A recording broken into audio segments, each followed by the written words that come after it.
Hello everyone and welcome to economics on the move. Indian economic development में almost हमने सब कुछ खत्म कर दिया है। उसके बाद एक वन शॉट पे आ जाते हैं जहाँ पे मैं जल्दी जल्दी आपको के जो भी एक दो दिन बचे रह गए हैं उसमें पूरा रिवीजन करा दूंगा।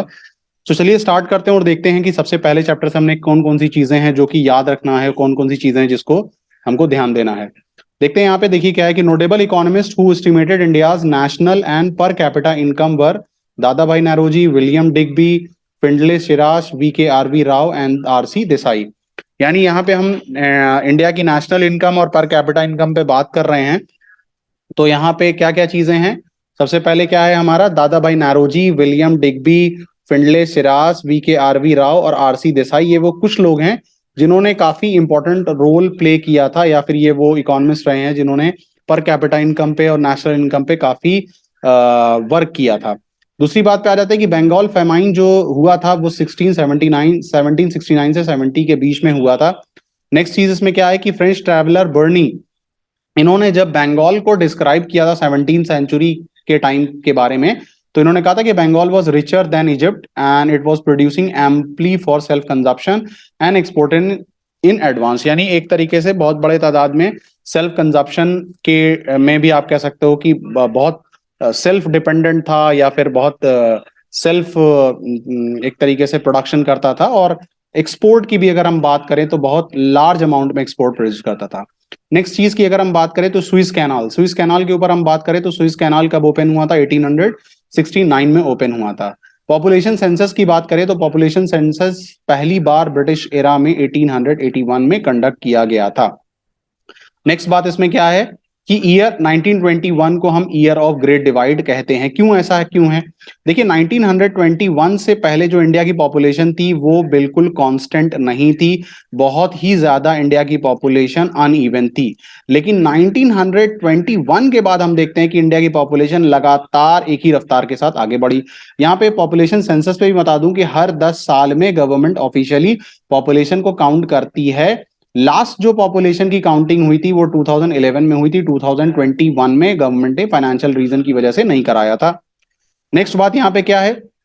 नेक्स्ट बात यह है कि भाई during era Indian British era India have become a net exporter of raw material and the net importer of the finish good. ये बहुत इंपॉर्टेंट बात है जो हमको याद रखनी है कि ब्रिटिश एरा में इंडिया जो था वो एक तरीके से जो भी एक्सपोर्ट कर रहा था ब्रिटेन को, वो सब का सब रॉ मटेरियल था, और ब्रिटेन जो इंडिया को कर रहा था वो पूरा का पूरा फिनिश गुड था। ये बात याद रखिएगा। यानी हमारा जो उस वक्त का जो ट्रेड था वो एक तरीके से आप कह सकते हो कि एक्सपोर्ट तो होता था लेकिन बहुत ही अनइवन ट्रेड था। उसमें एक्सपोर्ट जो हो रहा था वो रॉ मटेरियल्स का हो रहा था, फिनिश गुड का नहीं हो रहा था। और जो इंपोर्ट हम कर रहे थे वो फिनिश गुड का, रॉ मटेरियल के ना करके फिनिश गुड का कर रहे थे। नेक्स्ट बात कर लेते हैं कि प्लानिंग कमीशन एक इंपॉर्टेंट बॉडी जो प्लान बनाती थी, 5 ईयर प्लान के नाम से हम इनको जानते भी हैं। और प्लानिंग कमीशन को 1950 में सेटअप किया गया था under the chairmanship of professor Prasanta Chandra Mahalanobis. पहला प्लान जो था वो 1951 से 1956 के बीच में चला था। 1956 एक इंपॉर्टेंट पीरियड इस लिहाज से भी है कि जो आईपीआर थी यानी industrial policy resolution, officially industrial policy का जो अनाउंसमेंट हुआ था वो 1956 में हुआ था। In February 2015 planning commission has been replaced by the NITI Aayog. फरवरी 2015 में प्लानिंग कमीशन को नीति आयोग ने यानी national institution for transforming India ने रिप्लेस किया था। नेचुरल रेट ऑफ अनएम्प्लॉयमेंट को हम स्ट्रक्चरल अनएम्प्लॉयमेंट भी कहते हैं। स्ट्रक्चरल अनएम्प्लॉयमेंट का मतलब ये होता है कि इंडस्ट्री में चेंज आने की वजह से, यानी मान लीजिए कि पहले सारा काम मैनुअल होता था, फिर बाद में चीजें कंप्यूटराइज्ड होना शुरू हुई, तो मैनुअल से कंप्यूटराइज सीखने के बीच में जो अनएम्प्लॉयमेंट का पीरियड होता है या फिर जो टेक्निकल चीजें बदल जाने की वजह से जो अनएम्प्लॉयमेंट आता है उसको आप स्ट्रक्चरल अनएम्प्लॉयमेंट कहते हो। नेक्स्ट क्या है? Equitable distribution. Equitable distribution means every individual in the society get the same share in the national income. ये इक्वल डिस्ट्रीब्यूशन होगा, बराबर बराबर, बिल्कुल बराबर। लेकिन इक्विटेबल डिस्ट्रीब्यूशन क्या होता है? It refers to a situation when differences in income are allowed but only within a certain limit. यानी यहां पे बराबरी रहती नहीं है। एक तरीके से आप कह सकते हो कि जहां 1910 का डिफरेंस है वो डिफरेंस घट के 60-40 का हो जाता है। ओके नेक्स्ट क्या है? Base year for estimating GDP has change to 2011-12। From 2004-05। ये भी बहुत इंपॉर्टेंट चीज है कि जो हमारा बेस ईयर है वो पहले 2004-05 था, लेकिन बाद में वो चेंज हो गया 2011-12 हो गया। बेस ईयर एक्चुअली एक बहुत इंपॉर्टेंट ईयर होता है। गवर्नमेंट ये मानती है कि बेस ईयर में जो प्राइजेस होती हैं ऑलमोस्ट कमोडिटी की, वो बहुत ही कांस्टेंट होती हैं। उनमें बहुत ज्यादा आप एक तरीके से कह सकते हो कि स्क्यूड बिहेवियर नहीं देखने को मिलता है, अनइवन बिहेवियर देखने को नहीं मिलता है। प्राइसेस बहुत बैलेंस में एक बहुत ही मॉडरेट लेवल में रहती है। तो पहले गवर्नमेंट कोई भी कंपैरिजन करती थी तो 4-5 से करती थी, लेकिन अब 11-12 से करने लगी है। 12th 5-year plan was the last 5-year plan that started from 1st April 2012 and ended on 31st March 2017। यानी 1 फरवरी 2015 को तो नीति आयोग ने प्लानिंग कमीशन को रिप्लेस कर दिया था, लेकिन कहने का है कि लास्ट प्लानिंग कमीशन जो था वो लास्ट 5-year प्लान वो 2017 तक कंटिन्यू रहा। नेक्स्ट आ जाते हैं ग्रीन रेवोल्यूशन पे बात कर लेते हैं। ग्रीन रेवोल्यूशन का मतलब क्या होता है? Spurt in the crop productivity, यानी स्पर्ट मतलब बहुत ज्यादा राइज, सब्सटेंशियल राइज जिसको कहा जाए, substantial rise in the productivity of crop. Father of green revolution India में कौन जाने जाते हैं? M S Swaminathan. Global level पे हम किसको नाम याद करते हैं? नॉर्मन बरलॉक को याद करते हैं। इन्होंने जो स्टार्टिंग की थी वो कहां से किया था? मैक्सिको से किया था। Minimum support price is the minimum price set by the government for certain agricultural product at which the product would directly be bought by the farmers। MSP को लेके काफी चर्चा होती है, डिस्कशन होती है। याद रखिएगा कि एमएसपी वो मिनिमम प्राइस होती है जो गवर्नमेंट अनाउंस करती है बीज बोने के टाइम में, तकरीबन 26 क्रॉप्स पे, कि हम इन सारी क्रॉप्स को एक अच्छे प्राइस पे खरीद लेंगे। Green revolution started happening in India in 1967-68, यानी 60 से 70 तक फेज 1 था और 70 से 80 तक हम देखते हैं कि ग्रीन रेवोल्यूशन का फेज 2 चला था।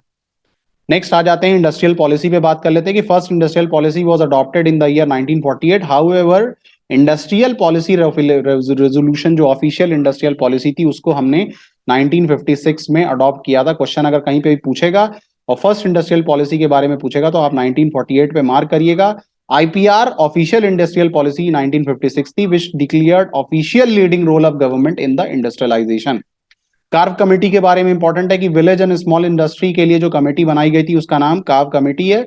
1955 में इसको सेटअप किया गया था। As per the announcement in Atmanirbhar Bharat package on 13th May 2020, the investment limit for micro manufacturing unit has been increase to 1 crore, small unit has been increase to 10 crore and for medium and unit it has been increase to 20 crore. यानी micro के लिए 1 करोड़ है, small के लिए 10 करोड़ है, medium के लिए 20 करोड़ है। आगे बढ़ते हैं। कमांडिंग हाइट ये क्या होती है? ये बड़ी इंपॉर्टेंट चीज है, अक्सर बात होती है। Commanding height of the economy refers to industries of strategic significance और these are those industries which play an important role in the economy। Transport communication, यानी ट्रांसपोर्ट से रिलेटेड, कम्युनिकेशन से रिलेटेड वो सारी इंडस्ट्रीज जो होती हैं उनको कमांडिंग हाइट्स कहते हैं, क्योंकि काफी कमांड करती हैं, फ्रंट से आके इंपॉर्टेंट रोल प्ले करती हैं इकोनॉमी के अंदर। Okay The year 1991 in Indian economy was the year of divide because till 1990 we were relying on a different trade strategy called as a inward linking strategy। वहां पे year of great divide पे जब मैं बात कर रहा था तो मैं बता नहीं पाया।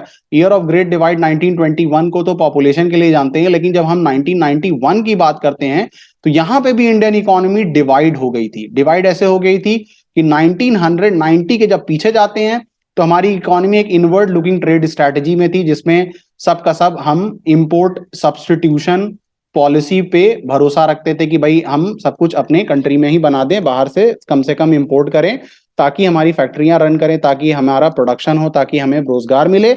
लेकिन 1991 के बाद जो इंडियन इकोनॉमी थी वो एक तरीके से एक्सपोर्ट प्रमोशन की तरफ शिफ्ट कर गई थी, और जिसकी वजह से एक्सपोर्ट और इंपोर्ट काफी बढ़ा था। और एलपीजी पॉलिसी आगे आने वाली, जिसके ऊपर हम चर्चा कर लेंगे। Economic growth with structural transformation is called as the economic development.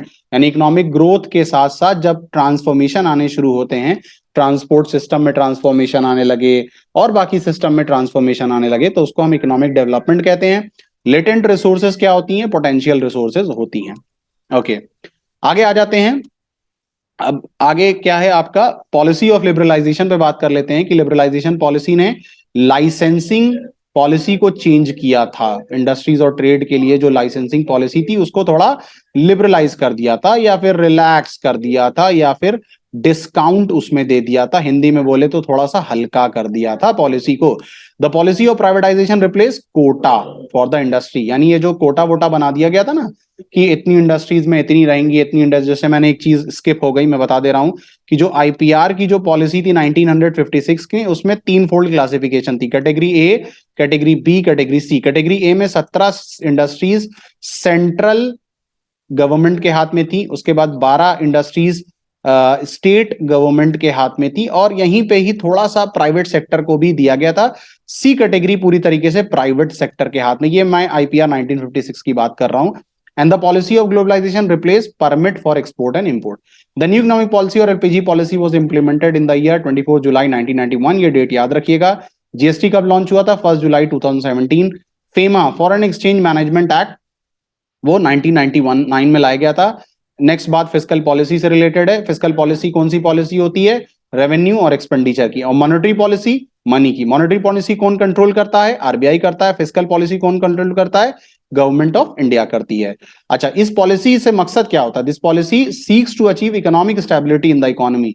Economic stability को बैलेंस करने के लिए ये पॉलिसी का इस्तेमाल किया जाता है। डिसइन्वेस्टमेंट की अगर हम बात करें तो डिसइन्वेस्टमेंट क्या है? Disinvestment is a policy instrument which is used to promote privatisation and it occurs when the government sell off its shares of public sector unit to private investors. यानी डिसइन्वेस्टमेंट है इन्वेस्टमेंट का उल्टा। Investment में आप पैसा inject करते हो, ठीक है, और डिसइन्वेस्टमेंट में आप विड्रॉ कर लेते हो, विड्रॉ कर लेते हो। ये बात याद रखिएगा। डब्ल्यूटीओ पे बात कर लें कि कब स्टैब्लिश हुआ था? 1995 में स्टैब्लिश हुआ था। डब्ल्यूटीओ से पहले general agreement on trade and tariff body थी। यहां पे एक खास बात यह है कि डब्ल्यूटीओ किस एग्रीमेंट से हुआ था? मैराकेश, मैराकेश एग्रीमेंट से हुआ था। इसके बारे में जाके भी अपनी किताब पे आप देख सकते हो। नेक्स्ट बात, कुछ पॉइंट्स हैं। टैरिफ क्या होता है? टैरिफ इज अ टैक्स और duty to be paid on a particular class of import and export. Tariff actually एक टैक्स या चार्ज हो सकता है, वो तो इंपोर्ट पे भी लग सकता है और वो एक्सपोर्ट पे भी लग सकता है। टैरिफ बैरियर्स क्या है? Tariff barriers mainly refers to barrier on import through high import duty. यानी टैरिफ बैरियर्स जो ज्यादातर इंपोर्ट पे वगैरह एक तरीके से आप लगाते हो, ठीक है, हाई ड्यूटी के साथ, ताकि आपके कंट्री के अंदर ज्यादा इंपोर्ट ना हो पाए, लोग कम इंपोर्ट करें, ठीक है, और सेल्फ प्रोडक्शन पे ज्यादा भरोसा करें। ये पॉलिसी वगैरह भी अपनाई जाती है। नॉन टैरिफ बैरियर्स क्या होती हैं? इनको कोटा बैरियर कहते हैं। क्वांटिटेटिव रिस्ट्रिक्शंस होती हैं। जैसे फॉर एग्जांपल एक कंट्री के अंदर 10 लाख पेन की जरूरत है, तो अब आप कह दोगे कि भाई 1 लाख ही आप इंपोर्ट करा सकते हो, 1 लाख से कम ज्यादा नहीं। क्यों? क्योंकि आपका ये मानना है कि भाई 1 लाख हो जाएगा तो 9 लाख का हम प्रोडक्शन कर लेंगे, तो हमारी फैक्ट्रियां चल जाएंगी, रोजगार होगा। ये दुनिया भर की बातें और दुनिया भर की चीजें इससे रिलेटेड होती हैं, ठीक है। नेक्स्ट बात देखते हैं कि क्या है bilateral trade agreement. Bilateral trade agreement का मतलब बाई है। बाई मतलब एक कंट्री का विद द अदर, दूसरे कंट्री से। जैसे फॉर एग्जांपल इंडिया पाकिस्तान आपस में कर ले, इंडिया चाइना कर ले, इंडिया बांग्लादेश कर ले, ये बायलैटरल है। लेकिन इंडिया अगर पाकिस्तान से भी करता है, चाइना से भी करता है, रशिया से भी करता है, यूएस से भी करता है, यूके से भी करता है, तो उसको मल्टीलैटरल ट्रेड एग्रीमेंट कहते हैं। लास्ट पॉइंट क्या है? आउटसोर्सिंग। आउटसोर्सिंग क्या होता है? It refers to a system of hiring business service from outside world. These services include call centre, transcription, clinical advice, teaching, coaching. अब इसका क्या मतलब है? जैसे फॉर एग्जांपल मान लीजिए आउटसोर्सिंग का मतलब है कि मैं यहाँ पे बैठा हूँ इंडिया में, ठीक है, और एक बच्चा बैठा हुआ यूएस में। अब उसको मुझसे इकोनॉमिक्स पढ़ना है, तो मैं क्या करूंगा? मैं जूम ऑन करूंगा और उस बच्चे को सर्विस कर दे दूंगा, और यूएस वाला बच्चा यहाँ पे मुझको पे कर देगा। ये आउटसोर्सिंग होता है, ठीक है। तो ये फर्स्ट शॉर्ट था जिसमें मैंने कुछ चैप्टर्स पर डिस्कशन किया। आगे वाले लेक्चर्स में मैं कुछ और बात करूंगा। तो stay blessed guys and keep on watching economics on the move. Thank you.